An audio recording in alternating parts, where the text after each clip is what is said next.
وصیت‌نامه سیاسی من. بیش از 30 سال از 1914 گذشت، هنگامی که من سهم ناچیز خود را در جنگ جهانی اول که به رایج تحمیل شد به عنوان یک داوطلب ادا کردم. در این 3 دهه عشق و وفاداری به مردمم هدایتگر همه افکار، اعمال و زندگی من بوده است. آنها به من قدرت دادند تا با انسان فانی خود مواجه شوم. در این 3 دهه من قدرت و سلامتی خود را هزینه کردم. این واقعیت ندارد که من یا هر فرد دیگری در آلمان در 1939 خواهان جنگ بودیم. فقط دولت مردان بین المللی، چه آنها که اصالت یهودی داشتند، چه آنان که مطابق میل یهودیان کار می‌کردند، به جنگ دامن زدند و خواهان آن بودند. من برای محدود کردن و کنترل تسلیحات نظامی پیشنهادات زیادی ارائه کردم که آیندگان آنقدر ترسو نخواهند بود که همواره نسبت به انداختن مسئولیت شروع این جنگ بر عهده من بی‌تفاوت باشند. پس از جنگ اسفناک جهانی اول، من نیز هرگز نخواستم جنگ دومی علیه انگلستان یا آلمان وجود داشته باشد. قرنها خواهند گذشت، ولی از ویرانه‌های شهرها و بناهای تاریخی انزجار از مسئولین نهایی همواره جوانه می‌زند.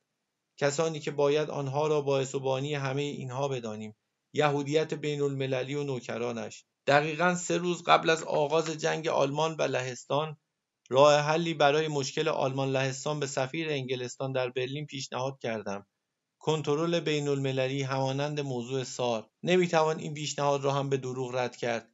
این پیشنهاد فقط به خاطر این شد که محفل حاکم در انگلستان خواهان جنگ بود، تا حدی به دلایل تجاری و تا حدودی به دلیل اینکه تحت تاثیر تبلیغات سیاسی یهودیت بین المللی بودند. من هیچ کس را در تردید نگه نداشتم که اگر یک بار دیگر با مردم اروپا دقیقاً همانند بلوک سهام در دستان این توطئه‌گران پولی و مالی بین المللی رفتار شود، مسئولیت مطلق قتل عام فقط بر عهده بزهکاران واقعی است: یهودیان. من هیچ کس را در تردید نگه نداشتم که این زمان میلیون‌ها کودک اروپایی با نژاد آریایی از گرسنگی خواهند مرد، میلیون‌ها مرد در جنگ کشته خواهند شد و صدها هزار زن و بچه در شهرهایمان بمباران شده و خواهند سوخت، بدون اینکه مجرمان واقعی هرچند به صورت انسانی‌تر مسئول شناخته شوند. پس از 6 سال جنگ که با وجود همه ناکامی‌ها به عنوان باشکوه‌ترین و قهرمانانه‌ترین تجلی نبرد برای موجودیت یک ملت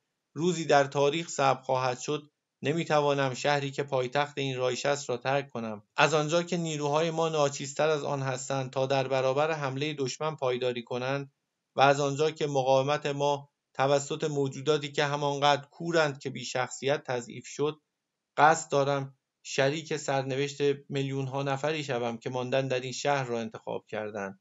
به علاوه من نباید به دست دشمنی بیفتم که برای انحراف توده‌های مردم آشفته توسط یهودیان نیاز به یک نمایش جدید دارند. از این رو تصمیم گرفتم در برلین بمانم و داوطلبانه مرگ را انتخاب کنم، در حالی که قطعا می‌دانم که خود جایگاه پیشوا و صدراعظمی را نمی‌توان بیش از این حفظ کرد. من با آگاهی از کارها و دستاوردهای غیرقابل شمارش روستاییان و کارگرانمان و مشارکت منحصر به فرد جوانانمان که نام مرا با خود داشتند، با قلبی شاد میمیرم. آنچه بابت آن عمیقاً قدردان آنها هستم به همان اندازه بدیهی است که امیدوارم آنها ترک مخاصمه نکنند و بدون توجه به مکان نبرد به نبرد با دشمن وطن آب و اجدادی ادامه دهند، با ایمان به ایدئال کلاوسویتس بزرگ. از میان فداکاری‌های سربازان ما و رفاقت تا پایه‌جان من با آنها، بعضی در تاریخ آلمان کاشته می شود که روزی می روید تا در تولد با شکوه دوباره حرکت ناسیونال سوسیالیست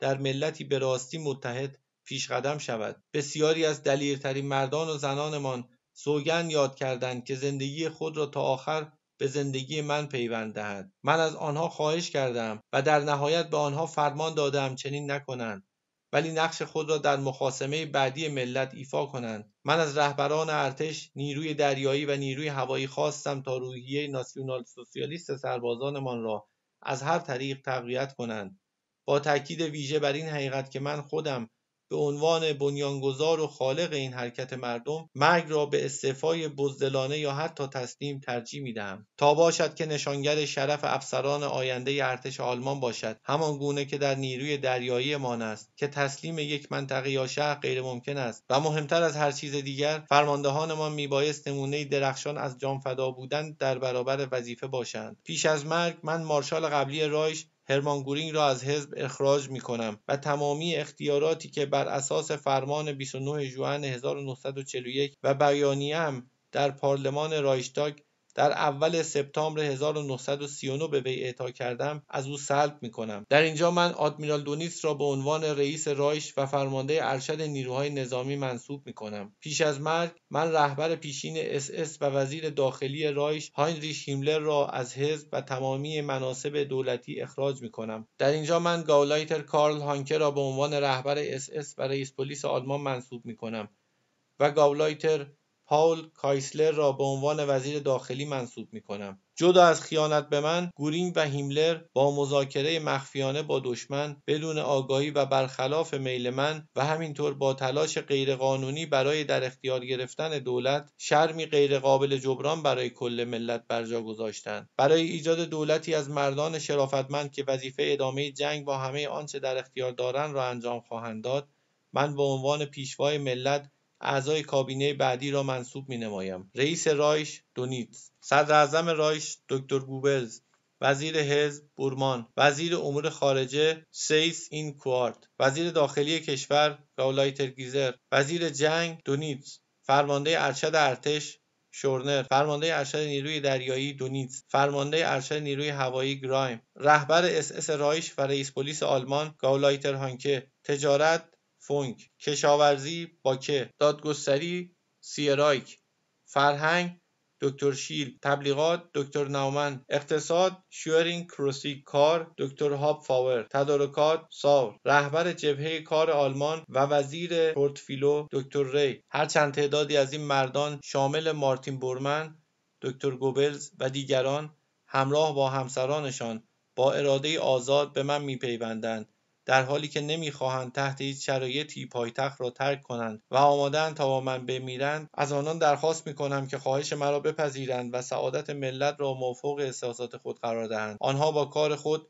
و همکاری صادقانه خود پس از مرگم آنقدر نزدیک به من خواهند بود که امیدوارم روح من بین آنها سکنا گزیند و همواره در جوار آنها باشد که مصمم باشند و هرگز بی‌انصاف نباشند و بالاتر از همه باشد که هیچگاه اجازه ندهند ترس بر اعمال آنها مسلط شود و شرافت ملت را از هر آنچه روی زمین وجود دارد بالاتر نهند. در آخر باشد که همواره به یاد داشته باشند وظیفه ما، یعنی انسجام یک دولت ناسیونال سوسیالیست، زحمات قرنهای آینده را مجسم می‌کند، به گونه‌ای که هر فرد میبایست علاقه خود را به نفع صلاح همگانی مهار کند. من از تمامی آلمانی‌ها، از همه ناسیونال سوسیالیست‌ها، مردان و زنان و کل سربازان ورماخت می‌خواهم که به دولت جدید و رئیس آن تا سرحد مرگ وفادار و فرمانبردار باقی بمانند. بالاتر از همه از دولت و مردم دعوت می‌کنم قوانین نژادی را تا سرحد توان پاسداری نموده و بیرحمانه در برابر مسموم کننده تمامی ملت‌ها یعنی یهودیت بین‌المللی مقاومت کنند. برلین 29 آوریل 1945 ساعت 4 صبح. آدولف هیتلر. شاهدان: دکتر جوزف گوبلز، مارتین بورمان، ویلهلم بورگدورف، هانس کربس.